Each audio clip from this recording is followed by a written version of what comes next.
Radhe Radhe. Hello everyone, let's begin with the new episode. तो जिन लोग अभी चैनल पे नए हैं या जिन्होंने अभी तक सब्सक्राइब नहीं किया वो जल्दी से सब्सक्राइब कर दें। और इसमें रिकैप है जो मैं छोटा करके बता देती हूँ कि सामर्थ और धीरेन्द्र आपस में बात करें। धीरेन्द्र उसे मना करता है कि तुम मुंबई क्यों गई, और सामर्थ कहता है क्यों वहाँ पे जाने में कोई परेशानी है, मैं अपने दोस्तों के साथ गया था। तो धीरेन्द्र कहते हैं कि तुम अब जाओ, तो मेरी परमिशन लेके कहीं भी जाना। अब आगे धीरेन्द्र जी के गुस्से होने पर भी सामर्थ को जैसे कोई फर्क ही नहीं पड़ा। वो वैसे ही चेयर पे बैठे हुए पेपर वेट को घुमा रहा था। उसने एक फाइल को साथ धीरेन्द्र की तरफ देखा और कहा, परमिशन लेना मैं आपसे कभी ज़रूरी समझता ही नहीं था। और दूसरी बात, मैं आपकी जानकारी के लिए आपको बता दूं कि मैंने फैसला कर लिया है कि मैं अपना बिजनेस अब मुंबई में खोलूँगा, और पार्टनरशिप के लिए मेरे दोस्त हैं ही सही। ये बात सुनकर धीरेन्द्र का गुस्सा जैसे अब ज्वालामुखी की तरह धधकने लगा। उन्हें दांत पीसते कहा, तुमने ऐसा सोच भी कैसे लिया सामर्थ कि मैं तुम्हें मुंबई का बिजनेस खोलने की परमिशन दूंगा? तो सामर्थ खड़ा हुआ और अपनी पॉकेट में हाथ डालते बोला, शायद आप भूल रहे मिस्टर शेखावत कि मैंने अभी आपसे क्या कहा, कि मुझे आपसे किसी भी तरह की परमिशन की ज़रूरत नहीं है। मैं तो सिर्फ आपको बता रहा हूँ कि 2 दिन बाद मैं यहाँ से जाने वाला हूँ मुंबई के लिए। रोक सको तो रोक कर देख लीजिए। कहकर सामर्थ वहां से निकल गया। वहीं धीरेन्द्र शेखावत अब आंखें इस तरह गुस्से से बिल्कुल लाल हो गई थी जैसे अभी उसने खून ही निकल निकल आएगा। उन्होंने गुस्से से डेस्क पर पड़े सारे सामान का फर्श पर फेंक देगा। इसे मुझे मुंबई जाने से रोकना होगा। ये उनकी नज़रों में नहीं आ सकता जब तक कि मेरा काम पूरा नहीं हो जाता। मैं इसे मेरे अगेंस्ट यूज़ कर सकते वो इसे मेरे अगेंस्ट यूज़ कर सकते हैं। कहते हुए धीरेन्द्र ने फेस पर एक्सप्रेशन एकदम डार्क हो गए। सामर जब रूम से बाहर आया तो मुग्धा भी बेचैन से स्टडी रूम के बाहर चक्कर लगा रही थी। समर्थ को आते देख मुग्धा भी जल्दी से उसके पास आई और बोली, क्या हुआ बेटा? अंदर से तुम्हारे डैड की आवाज़। तभी सामर्थ ने अपनी माँ की बात पूरी होने से पहले ही कहा, मॉम आप फिक्र मत करिए, उनकी तो आदत है फालतू में चिल्लाने की। चलिए मुझे कुछ बहुत भूख लगी है, नाश्ता करते हैं। मुग्धा जी ने एक नज़र स्टडी रूम के दरवाजे की तरफ देखा और फिर समर्थ के साथ वहां से चली गई। असल में समर्थ धीरेन्द्र शेखावत का बेटा था ही नहीं, बल्कि वो तो शेखावत खानदान का खून भी नहीं था। ये बात धीरेन्द्र जानता था और उसकी माँ मुग्धा भी जानती थी। लेकिन सामर्थ इतनी इस सच्चाई से अनजान था, क्योंकि जब सामर्थ की माँ की शादी धीरेन्द्र शेखावत से साथ हुई थी उस वक्त वो प्रेग्नेंट थी। धीरेन्द्र को भी उसके साथ शादी करने का अपना खुद का एक मतलब जुड़ा हुआ था। अब वो मतलब क्या था, वो मकसद क्या था, वो तो हमें स्टोरी में आगे ही पता चलेगा। लेकिन वो ये भी सच था कि धीरेन्द्र ने कभी भी सामर्थ को अपना बेटा माना ही नहीं था और ना ही उसे कभी बाप का प्यार दिया था। जिस जिस वजह से उन दोनों के बीच में एक गहरी खाई बन चुकी थी जो हर वक्त के साथ बढ़ती जा रही थी। बेटों के बीच में बिल्कुल भी प्यार नहीं था और एक दूसरे के बीच खाई बन गई थी। और बाप पिता ने जो शादी की थी वो मतलब से की थी, जो आगे पता पड़ेगा। कुछ तो समर्थ इस वजह से धीरेन्द्र से नफरत करता था, क्योंकि उसने अपनी माँ को इस इंसान की वजह से हमेशा रोते हुए ही और अपमानित होते हुए ही देखा था। और जब धीरेन्द्र श्यामली को हवेली में लाया था उसके बाद तो उसने अपने बाप से सीधे मुंह बात करना भी बंद कर दिया था। इसलिए वो मुंबई में अपने बिजनेस को एस्टेब्लिश करना चाहता था ताकि अपनी माँ को अपने साथ ले जाए, क्योंकि वो खुद नहीं चाहता था कि उसकी माँ इस हवेली में रहकर बार बार अपमानित होती रहे। मुंबई रजावत पैलेस, ऐसे लड़का तो सही लग रहा है, लेकिन अगर बाई चांस पता नहीं रजावत लोगों के हत्थे चढ़ गया तो क्या होगा। लेकिन मुझे लग रहा है कि इसका टाँका जो है वो निया से भिड़ेगा। मुंबई रजावत पैलेस में शादी की रस्में शुरू हो चुकी थी, इसलिए वहाँ रौनक भी अब नज़र आ रही थी। दादी ने तो सर्वेंट्स को इंस्ट्रक्शन दे रखी थी कि उनकी अच्छी खासी हालत खराब कर दी थी, और आज वो लोग अपने कुल देवी की पूजा के लिए जाने वाले थे। इसलिए दादी ने सुबह ही सभी को ऑर्डर दे दिया था कि सभी लोग वक्त पर तैयार होंगे। माही और अदिति दोनों ही तैयार थी। दोनों ने ही आज लाइट वेट हल्का लहंगा पहना हुआ था और दोनों ही आज बहुत क्यूट लग रही थी। माही ने लाइट पिंक कलर का लहंगा पहना हुआ था और सर पे दुपट्टा भी ओढ़ा हुआ था, तो जो दादी ने ही सर पर रखने के लिए कहा था, क्योंकि ये वहाँ की परंपरा थी। हाथों में मैचिंग चूड़ियाँ, फेस पर हल्का सा मेकअप, अपने लंबे बालों को खुला छोड़ा हुआ था, जिसमें वे थोड़ा से बाल उसके आगे की तरफ किए हुए थे। वहीं अदिति ने भी पिस्ता कलर का लहंगा पहना हुआ था।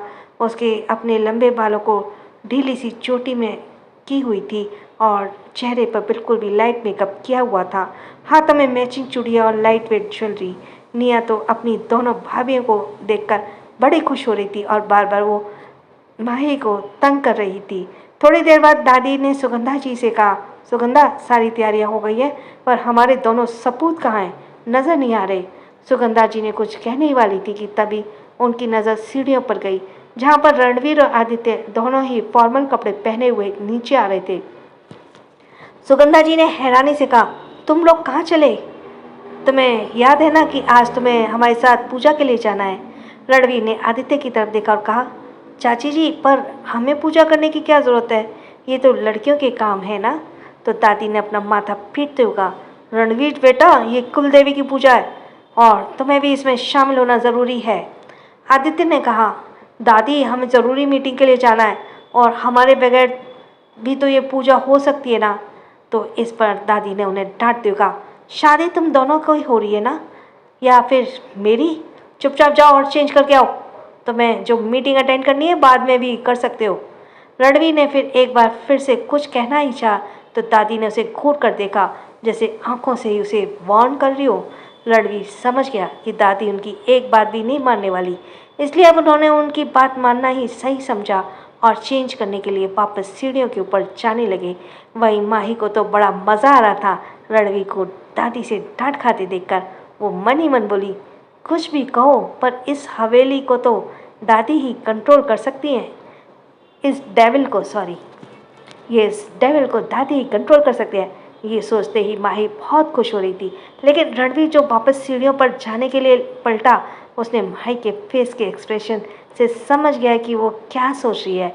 लेकिन फिलहाल वो दादी के सामने माही को कुछ भी कहने का रिस्क नहीं ले सकता था, क्योंकि पूरे घर में सिर्फ एक दादी थी जिसकी बात रणवीर कभी नहीं टाल सकता था, और दादी ही थी जो आज भी रणवीर की मन आए तो पिटाई भी कर सकती थी।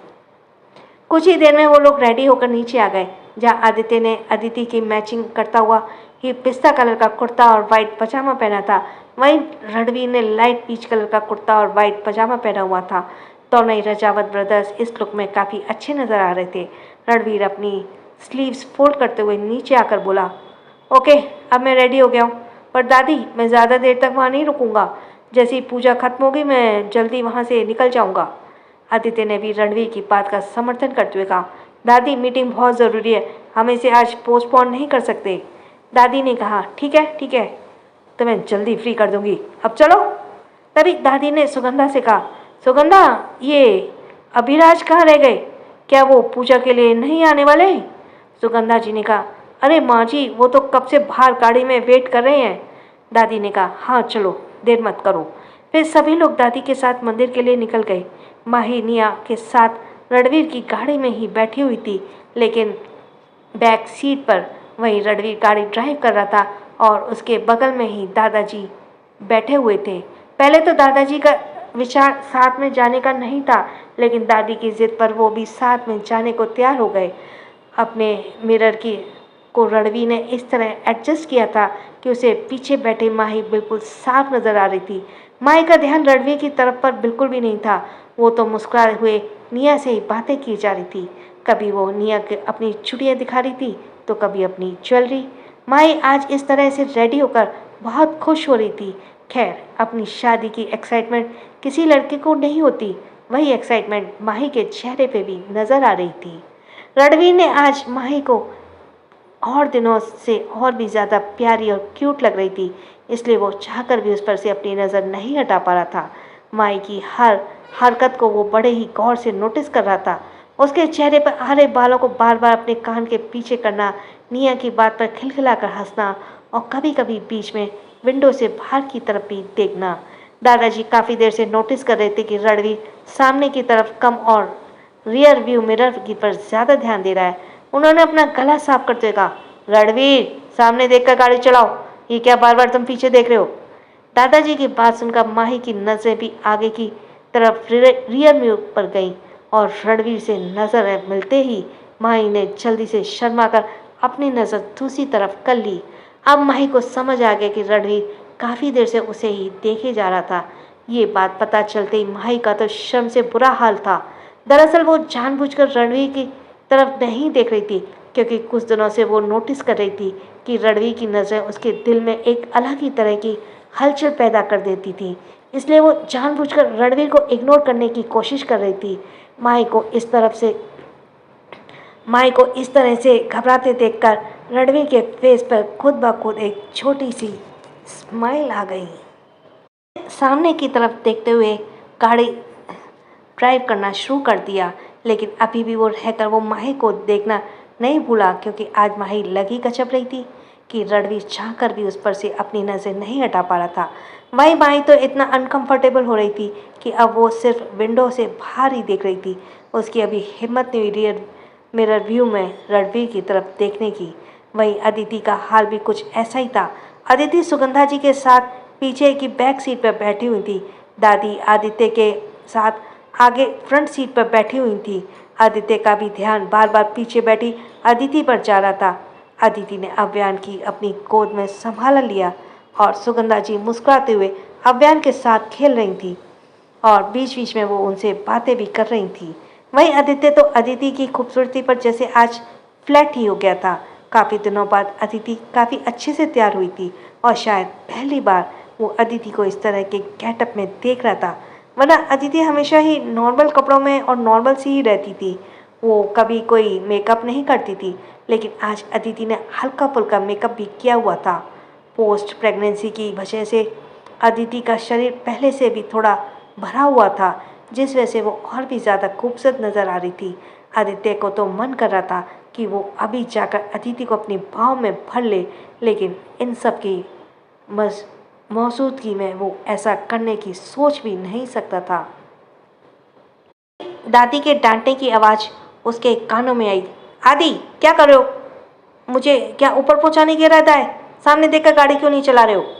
दादी की बात सुनकर आदित्य मुंह बनाकर दादी की तरफ देखा और फिर सामने की तरफ देखते हुए मन ही मन कहा, मेरे रोमांस की लाइफ की बैंड तो दादी शुरू होने से पहले ही बजा देगी। यार, मेरी होने वाली बीवी लगी इतनी खूबसूरत रही है तो क्या मैं उसे देखूं भी ना? पर उसने बत्ती सी दिखाते हुए कहा, नहीं दादी, आपको मंदिर पहुंचाऊंगा। अभी आपको ऊपर क्यों पहुंचाऊंगा? अभी तो आपको मेरी शादी पूरी करवानी है, उसके बाद सोचूंगा। उसके लास्ट की बात भले ही थोड़ा धीरे से कही थी, लेकिन दादी ने सुन ली। उन्होंने खा जाने वाली नज़रों से आदित्य को देखते हुए कहा, बाद में सोचूंगा से तेरा क्या मतलब है? आदि, क्या तू बाद में मेरा पूरा इंतजाम करके बैठा हुआ है कि मुझे कपूर ऊपर पहुंचाओ? दादी की बात सुनकर अदिति और सुगंधा जी दोनों ही हंसी आ गई। वहीं आदित्य ने जल्दी से अपनी बात सही करते हुए कहा, नहीं नहीं, मेरा कहने का मतलब यह नहीं था। आप दादी कहाँ की बात कहाँ ले जाते हैं? अब आदित्य ने भी दादी से पंगा ना लेने ही सही समझा, क्योंकि वो अपनी होने वाली बीवी के सामने पिटना नहीं चाहता था, वरना दादी तो अक्सर ही आदित्य की इज्जत की फजीहत करने में आगे रहती थी। इसी वजह से उनका सफ़र कट गया। वो सभी लोग एक मंदिर के बाहर खड़े हुए थे। रजावत फैमिली के साथ आए बॉडीगार्ड्स ने मंदिर को चारों तरफ से घेर लिया और चौकन्ने होकर आसपास नजर रखने लगे। दादी ने भाई और अदिति से कहा, पहले हम तुम्हारे साथ पूजा करवाएं, क्योंकि हर लड़की के मायके में गौरी माँ की पूजा होना जरूरी होती है। वो भी शादी की एक रस्म होती है, लेकिन तुम लोग अभी अपने होने वाले पतियों के साथ कुल देवी की पूजा नहीं कर सकती हो, क्योंकि ये पूजा तुम जोड़े में शादी के बाद ही कर सकती हो। माई ने कहा, दादी, तो क्या हम आपकी कुल देवी नहीं जाएंगे? तो दादी ने मुस्कुराते कहा, जाओगे बच्चे, पर शादी के बाद, अभी नहीं। पहले चलो, मैं तुम्हारी पूजा जो है संपन्न करवा देती हूँ, फिर तुम दोनों वापस गाड़ी में आकर बैठ जाना। उसके बाद ही हम अपनी कुल देवी की पूजा करने जाएंगे। अदिति और माही ने अपना सर हाँ में हिलाया। रणवीर ने अदिति से कहा, दादी, हमें लेट पर लेट करवाई जा रही है। आदि, कब ये सब फ्री होगा? अदिति ने कहा, चुप हो जा रणवीर, क्यों अपनी होने वाली बीवी के सामने पिटने का काम करने जा रहा है? शादी होने तक दादी जैसा कहती है वैसा करता जा। तुझे पता है ना हमारी दादी रस्म रिवाज को लेकर कितनी ज़्यादा स्ट्रिक्ट है। रणवीर अब फ्रस्ट्रेट हो रहा था क्योंकि आज की मीटिंग बहुत ज़रूरी थी। उसे वैसे भी पूजा पाठ में ज़्यादा इंटरेस्ट नहीं था, लेकिन दादी ज़बरदस्ती उसे घसीट कर यहाँ ले आई थी, तो अब इंटरेस्ट दिखाना भी था। तभी सभी लोग कुछ देर में ऊपर गौरी माता के मंदिर चले गए। दादी ने सुगंधा से कहा, सुगंधा, पूजा का सारा सामान पंडित जी को दे दो। उन्होंने पंडित जी को पहले ही इन्फॉर्म कर दिया था कि आज वो लोग पूजा के लिए आने वाले हैं। पंडित जी के साथ में लाया गया श्रृंगार का सामान गौरी माँ के चरणों में रख दिया और पंडित जी ने विधि विधान से पूजा को संपन्न कराया। कुछ देर बाद उनकी पूजा खत्म हुई तो दादी ने निया से कहा, निया, जाओ अपनी दोनों भाभियों को नीचे गाड़ी तक ले जाओ और उनके साथ ही रहना, इन्हें अकेला मत छोड़ना। ठीक है दादी, निया ने कहा और अदिति और माही को लेकर चलो मेरी होने वाली भाभियों। दादी ने अब तुम्हारा बॉडीगार्ड मुझे बना दिया है, इसलिए तुम्हारी प्रोटेक्शन का मुझे पूरा पूरा ध्यान रखना होगा। निया माही और अदिति के साथ नीचे चली गई। साथ में उनके 2 बॉडीगार्ड भी थे। वहाँ पर सिक्योरिटी का पूरा ध्यान रखा जा रहा था। अब दादी इस पहाड़ी से बने कुछ ही दूर पर उनके कुल देवी के मंदिर गई। उसमें दोनों मंदिर एक पहाड़ी पर ही बने हुए थे और ज़्यादा दूर नहीं थे, आसपास ही बने हुए थे। वहाँ का रास्ता पैदल का ही था, इसलिए वो लोग पैदल पैदल ही उस तरफ चल दिए। वहीं निया, अदिति और माही तीनों ही गाड़ी में बैठे बातें कर रहे थे।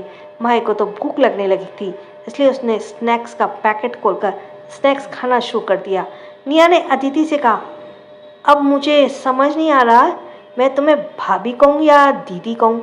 वैसे भी तुम मुझसे एज में भी बड़ी हो और रिश्ते में भी, तो मैं सोच रही हूँ कि तुम्हें भाभी ही कहूँगी, क्योंकि माही को तो मैं भाभी कहने से रही, ये मेरी दोस्त जो है। माही ने कहा, बोल भी मत देना, तेरी हालत ख़राब कर दूंगी निया। तो अदिति ने कहा, कोई बात नहीं, रिस्पेक्ट तो दिल से होनी चाहिए ना। तुम भी मुझे अपनी दोस्त की तरह ही मानना, और वैसे भी मेरा कभी का दोस्त, वैसे भी मेरा पता नहीं क्या लिखा, वैसे भी मैं अपने मन से बोल देती हूँ, वैसे मेरा भी कोई दोस्त नहीं बना था, कभी कोई दोस्त नहीं बना। अगर तुम दोनों मेरी दोस्त बन जाओ तो निया ने खुश होते कहा, अरे तुम तो हमारी दोस्त पहले से बन गई थी ना, और तुम हमारी दोस्त हो। तो अदिति ने कहा, तो फिर तुम मुझे नाम से ही बुलाओ, क्योंकि मैं भी तुमसे इतनी बड़ी नहीं हूँ, सिर्फ 1 साल ही तो बड़ी हूँ। तो माही और निया ने कहा, मगर फिर तुम्हारे 2 नहीं 3 दोस्त होंगे। हमारे आलू को भी तुम्हारी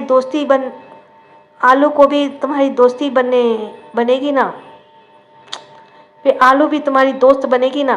तभी आलिया ने ख्याल आते ही माही से कहा, इस आलिया को मैंने कहा था कि आज पूजा में हमारे साथ आई है, फिर भी वो नहीं आई। निया ने कहा, हाँ मैंने भी उसे कहा था, पर पता नहीं वो क्यों नहीं आई।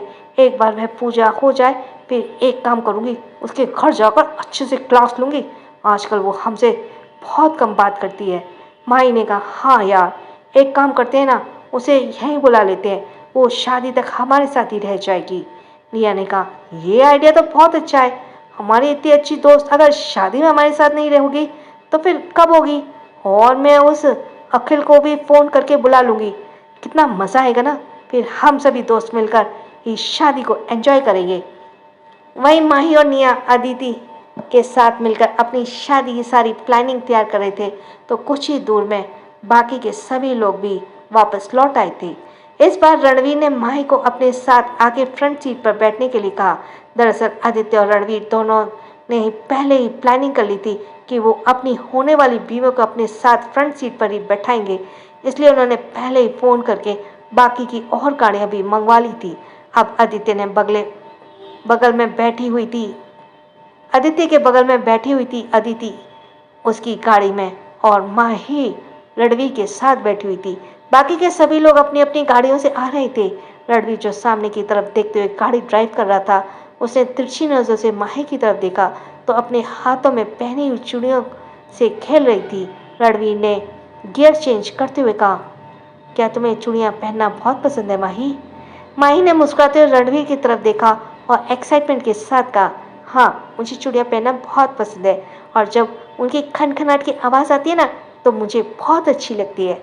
कहकर माही अपने दोनों हाथों की चूड़ियों को खनखनाने लगी। तो ये देखकर रणवीर भी मुस्कुराए बिना ना रह सका। वाकई में माही के हाथों में पहनी हुई चूड़ियों की खनखनाट रणवीर को शायद दुनिया की सबसे मधुर आवाज़ लग रही थी। रणवीर भी साफ देख पा रहा था कि अपनी शादी के एक्साइटमेंट में माही बहुत ही ज़्यादा खुश है।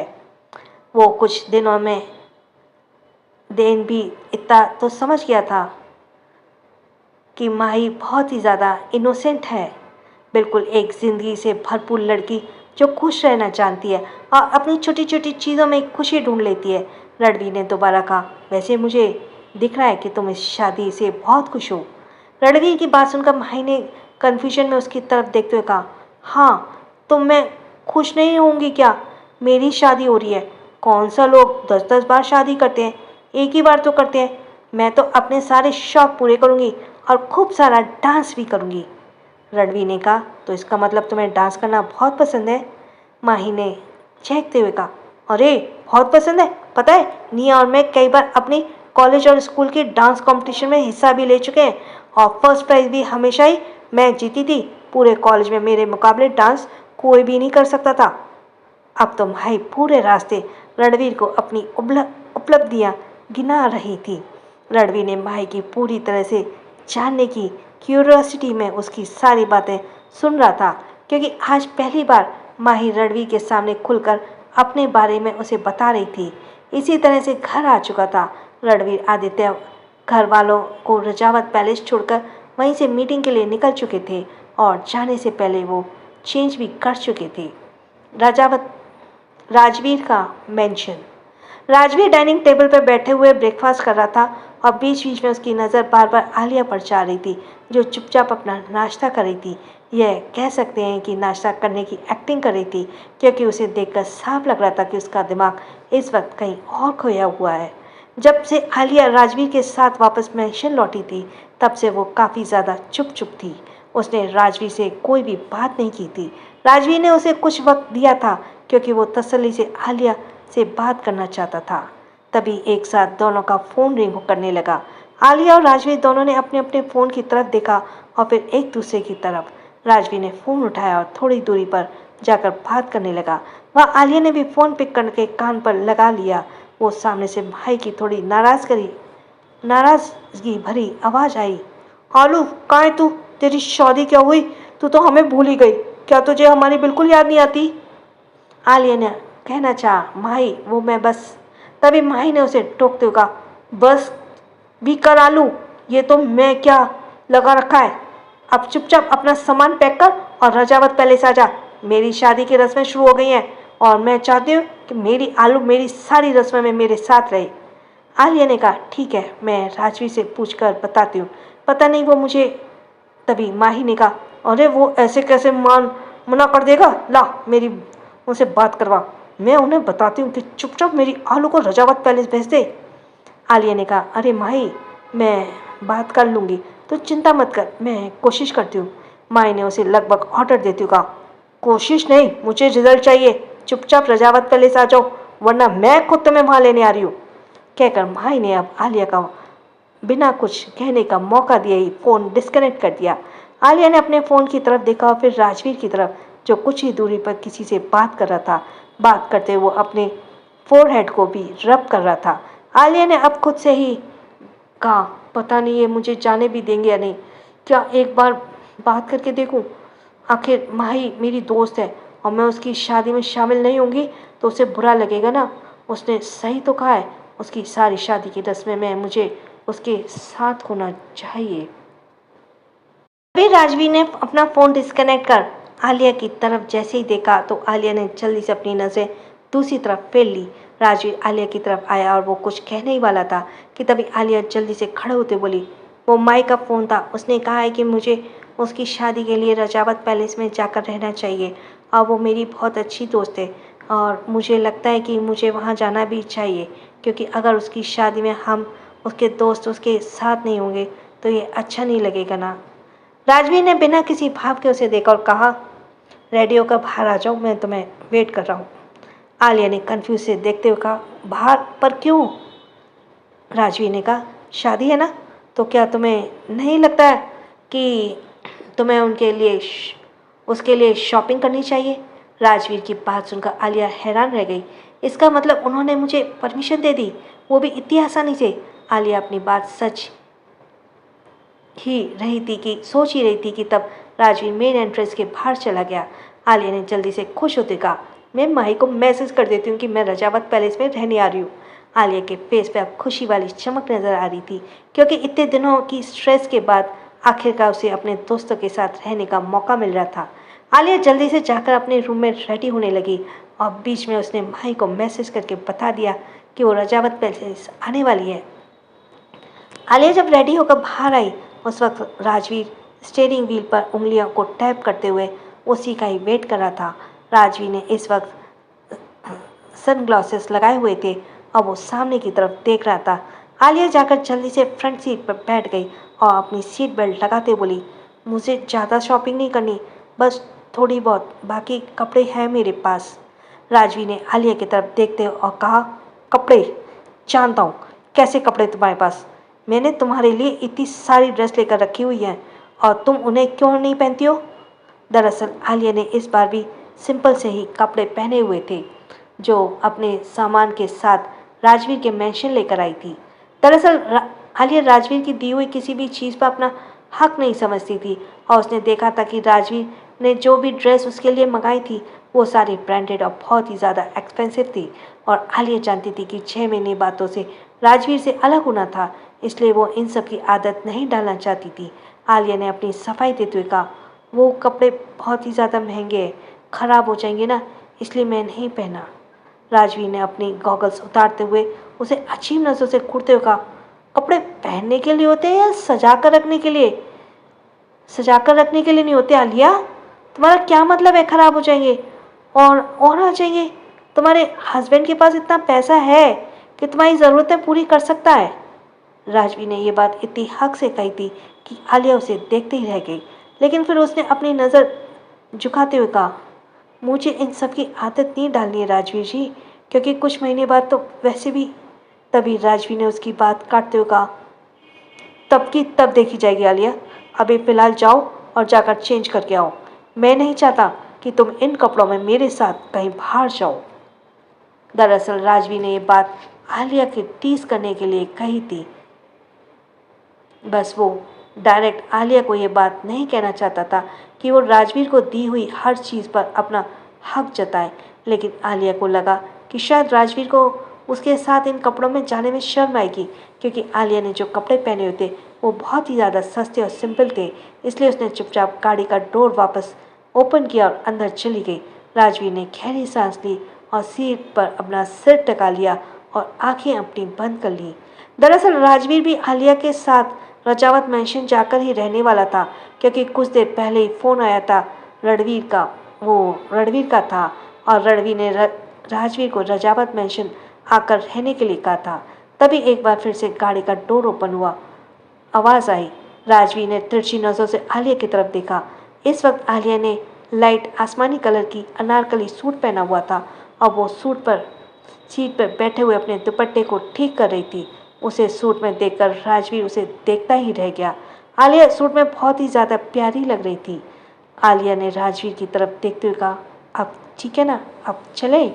राजवीर जो अभी एक तक आलिया को देख रहा था, अचानक उसने हड़बड़ा कर अपनी नज़र दूसरी तरफ करते हुए कहा, हाँ अब ठीक है, और आइंदा से तुम अपने कपड़ों को नहीं पहनोगी, तुम वही पहनोगी जो मैं तुम्हारे लिए लेकर आया हूँ। राजवीर ने उसे ऑर्डर देने वाली टोन में कहा, लेकिन अंदर ही अंदर वो अपनी बेचैनी छुपाने की कोशिश कर रहा था। राजवीर आलिया की तरफ अट्रैक्ट होने लगा था और इस बात का राजवीर जैसे एक्सेप्ट करना ही नहीं चाहता था, लेकिन सच यही था। कुछ ही देर में वे लोग एक डिज़ाइनर स्टोर पहुंचे। यह डिज़ाइनर स्टोर नीमा मनचांदी का ही था, जहां से माही और आदिति ने अपनी शादी की शॉपिंग की थी। राजवीर गाड़ी से बाहर आया, उसने आलिया को साइड का डोर ओपन करते हुए कहा, चलो। आलिया ने अपनी सीट बेल्ट ओपन की और बाहर आ गई। जब उसने बड़े बड़े अक्षरों में नीमा मनचांदी का नाम पढ़ा, तो हैरानी रह गई। नीमा मनचांदी, ये तो बहुत ही ज़्यादा एक्सपेंसिव ड्रेस डिज़ाइन करती है ना? तो राजवीर ने बड़े एटीट्यूड से कहा, मेरे लिए कुछ भी एक्सपेंसिव नहीं आलिया, तुम्हें यहाँ से जो पसंद आए तुम सब खरीद लेना। फिर तभी अपनी बात को सही करते हुए कहा, नहीं, मुझे पता है तुम फिर से कोई सस्ती सी बेढंगी सी चीज़ खरीदोगी, तो मैं सारे कपड़े मैं ही सिलेक्ट करूँगा। कहकर उसने आलिया का हाथ पकड़ा और स्टोर के अंदर चला गया। राजवीर को देखकर वहाँ का सारा स्टाफ अलर्ट हो गया। उसमें से लड़की राजवीर के पास आई और बोली, जी सर, बताइए आपके लिए क्या दिखा सकते हैं। राजवीर ने आलिया की तरफ इशारा करते हुए कहा, मुझे इनके लिए ड्रेस लेनी है, तो स्टोर की सबसे बेस्ट और एक्सपेंसिव ड्रेस दिखाओ। उस लड़की ने अपना सिर हाँ में हिलाकर कहा, जी ठीक है, चलिए आप अंदर चलिए।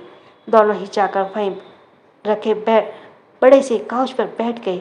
वहीं नीमा मनचांदी को जब पता चला कि राजवीर उनके स्टोर पर आया हुआ है तो खुश होते बोली, राजवीर आया है। फिर उसने डाउटफुली कहा, पर वो किसी गर्ल के लिए ड्रेस लेने आया है, कौन है वो? तो उसकी असिस्टेंट ने कहा, मैं नहीं जानती, पर उन्होंने उस लड़की के लिए ड्रेस दिखाने के लिए कहा है। तो नीमा मनचांदी ने कहा, ठीक है, मैं खुद जाकर देखती हूँ। वो अपने कैबिन से बाहर आई और उस तरफ बढ़ गई जहाँ राजवीर बैठा हुआ था, अपना फ़ोन स्क्रॉल कर रहा था। वहाँ की स्टाफ गर्ल्स एक एक करके राजवीर को ड्रेस भी दिखा रही थी। नीमा मनचांदी ने उनके साथ बैठी हुई लड़की की तरफ देखा जो कम एज की थी। नीमा मनचांदी राजीव की तरह आते हुए बोली, what a pleasant surprise Rajveer, काफ़ी दिनों बाद तुम्हें देख रही हूँ। नीमा मनचांदी को देखकर राजवीर भी खड़ा हुआ और उसे एक साइड हक करते हुए कहा, हाँ नीमा, मैं भी तुम्हें काफ़ी वक्त बाद देख रहा हूँ। फिर नीमा ने आलिया की तरफ देखते हुए कहा, और ये ब्यूटीफुल कौन है? मैंने पहले तो कभी इसे तुम्हारे साथ नहीं देखा, क्या तुम्हारी नई गर्लफ्रेंड है? दरअसल आलिया अपनी मांग में हल्का सा सिंदूर लगाती थी जो वो साइड मांग करके छिपी लेता था, और गले में जो उसने मंगलसूत्र पहना था वो किसी चेन पेंडेंट की तरह ही लगता था, इसलिए किसी को भी उसकी शादीशुदा होने का पता नहीं चलता था। और यही वजह थी कि जब वो रजावत पैलेस गई तब दादी और सुगंधा जी इस बात को नोटिस नहीं कर पाई थी। राजवीर ने आलिया की तरफ देखते हुए कहा, ये मेरी वाइफ है। राजवीर की ये बात सुनकर नीमा ने एकदम हैरान होते हुए कहा, वॉट, तुमने शादी कर ली और मुझे बुलाया तक नहीं? वहीं राजवीर की बात सुनकर आलिया ने शर्मा कर अपना सर नीचे झुका लिया। राजवीर ने नीमा से कहा, बस वो सब कुछ जल्दी हो गया, फिलहाल तुम फालतू की बातों में टाइम वेस्ट मत करो और इसके लिए अच्छी ड्रेस दिखाओ। नीमा ने मुस्कुराते हुए आलिया की तरफ देखा और उसके गाल पर प्यार से हाथ रखते कहा, तुम्हारी वाइफ बहुत ही ज़्यादा खूबसूरत है, बहुत प्यारी है, इसके लिए तो मैं वैसे भी बेस्ट ड्रेस दिखाऊंगी। फिर उसने असिस्टेंट को ऑर्डर देते हुए कहा, मैंने तुम्हें जो ड्रेस लाने के लिए कहा था क्या वो आ गई है? तो उसके असिस्टेंट ने कहा, मैम बस आ ही रही है। फिर नीमा ने राजवीर से कहा, मुझे समझ नहीं आता तुम डेविल को इतनी क्यूट और इतनी प्यारी लड़कियां मिल कहाँ से जाती हैं? वहाँ रणवीर और आदित्य को देखा, उसकी भी होने वाली वाइफ बहुत ही ज़्यादा क्यूट थी, और यार मैं तो फिदा हो गई तुम लोगों की चॉइस पर। राजवीर ने बड़े एटीट्यूड के साथ कहा, आखिर हमारी चॉइस है ही इतनी उम्दा? कहकर राजवीर ने एक बार फिर आलिया की तरफ देखा जो अपनी नज़र झुकाए हुए इधर उधर देख रही थी। कुछ ही देर में बाकी का स्टाफ गर्ल्स वहाँ पर एसेसरीज, एक्सपेंसिव ड्रेसेस का कलेक्शन लेकर आ गया। राजवीर एक एक का ड्रेस को सरसरी निगाहों से देख रहा था। तभी उसमें से उसे एक गाउन पसंद आया जो बैकलेस था। राजवीर ने उस गाउन को आलिया की तरफ बढ़ाते हुए कहा, जाओ इसे ट्राई करके आओ। आलिया ने उस गाउन को देखा लेकिन वो गाउन बैकलेस था। ये देखकर आलिया ने फेशियल एक्सप्रेशन थोड़े अजीब हो गए। उसने राजवीर से कहा, ये तो बैकलेस है। तो राजवीर ने कहा, हाँ तो, पर कितना खूबसूरत है, जाओ इसे ट्राई करके आओ। आलिया ने कहा, नहीं मैं ऐसे कपड़े नहीं पहनती हूँ। तो राजवीर ने कहा, ऐसे कपड़े नहीं पहनती हूँ से तुम्हारा क्या मतलब है? आजकल यही सब ट्रेंड में है, अब ज़्यादा जिद मत करो और जाकर इसे चेंज करो। आलिया ने एक बार फिर से मना करते हुए कहा, मैं ये नहीं पहनूंगी। कहकर आलिया ने अपनी नज़र झुका ली। दरअसल आलिया को इस बैकलेस गाउन में को ना खरीदने की वजह कुछ और ही थी जिसे राजवीर नहीं समझ पा रहा था। आलिया की जिद देखकर राजवीर ने वहीं खड़ी स्टाफ गर्ल्स को और नीमा की तरफ देखा जो हैरानी से आलिया को देख रही थी, क्योंकि नीमा मनचांदी ने डिज़ाइन की हुई ड्रेस को पहनना हर लड़की के एक सपना होता है, और यहाँ तो उसका पति आगे से चलकर खुद इतनी महंगी ड्रेस दिलवा रहा था, तो आलिया ना लेने के लिए नखरे कर रही थी। ये बात उन लोगों को भी समझ नहीं आ रही थी, क्योंकि वाकई में वो गाउन बहुत ही ज़्यादा खूबसूरत था। राजवीर ने नीमा से कहा, नीमा तुम अपनी स्टाफ गर्ल्स को बोलो कि यहाँ से जाए, क्योंकि मेरी वाइफी को मुझसे कुछ प्राइवेट बात करनी है। नीमा राजवीर की बात समझ गई और उसने अब वहाँ खड़ी लड़कियों से वहाँ से जाने का इशारा किया, और फिर राजवीर ने कहा, मैं भी थोड़ी देर में आती हूँ। नीमा ने राजवीर से कहा, और मुझे ज़रूरी काम है, कहकर वो भी अपने असिस्टेंट के साथ वापस अपने कैबिन की तरफ चली गई। राजवीर ने इस बार आलिया से थोड़ा गुस्से में कहा, आलिया जिद करना बंद करो और चुपचाप इस ड्रेस को ट्राई करके आओ और मुझे दिखाओ कि कैसी लग रही है। इसके साथ ही थैंक्स फॉर लिसनिंग। छोटों को प्यार, बड़ों को सम्मान। राधे राधे।